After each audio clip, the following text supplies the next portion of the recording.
প্রথম দিকে আওয়ামী লীগ সেই যে ডিপ স্টেট পলিসি এটাকে সমালোচনা করেছে এবং বাংলাদেশে তাদের যে ক্ষমতা চলে যাওয়া এই কাজের জন্য তারা আমেরিকাকে দায়ী করত।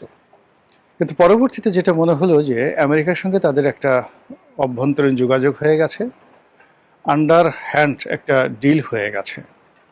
ফলে তারা যেটি কৌশলে বলার চেষ্টা করছেন সেটি হলো যে ডিপ স্টেট পলিসি সম্পর্কে বা আওয়ামী লীগের ক্ষমতাচ্যুতির ব্যাপারে আমেরিকার ব্যাপারে নিয়ে যে সকল কথাবার্তা ইতিপূর্বে বলা হয়েছে তার থেকে অনেকটা সরিয়ে তারা বলার চেষ্টা করছে যে তাদের কাছে কোনো সুনির্দিষ্ট তথ্য নেই, প্রমাণ নেই, যার ভিত্তিতে তারা বলতে পারে যে আমেরিকাই আওয়ামী লীগকে ক্ষমতা থেকে সরিয়েছে।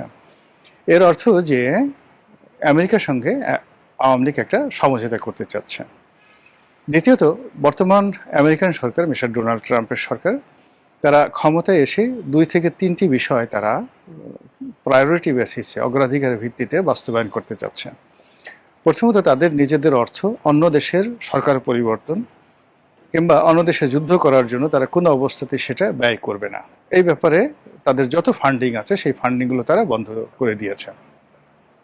তারা বিভিন্ন এনজিও, তাদের যে রাষ্ট্রীয় সংস্থা ইউএস এইড, তারপর আরও অনেকগুলো আন্তর্জাতিক সংস্থাকে ব্যবহার করতো এই ডিপ স্টেটের হাতিয়ার রূপে, সেই জায়গাতে তারা বন্ধ করে দেয় এবং বাংলাদেশের ব্যাপারে একেবারে নির্দিষ্ট কত টাকা খরচ করা হয়েছে গত কয়েক বছরে সেই তথ্যটি জনাব ডোনাল্ড ট্রাম্প স্বয়ং তিনি সেটি বর্ণনা করেন।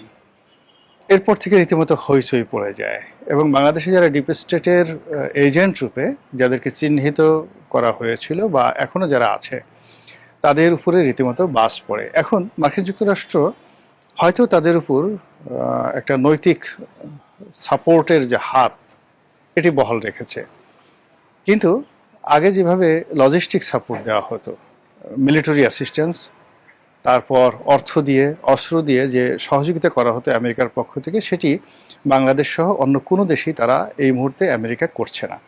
ফলে ডিপ স্টেট যে পলিসি এটি আপাতত ডিপ ফ্রিজের মধ্যে ঢুকে গেছে।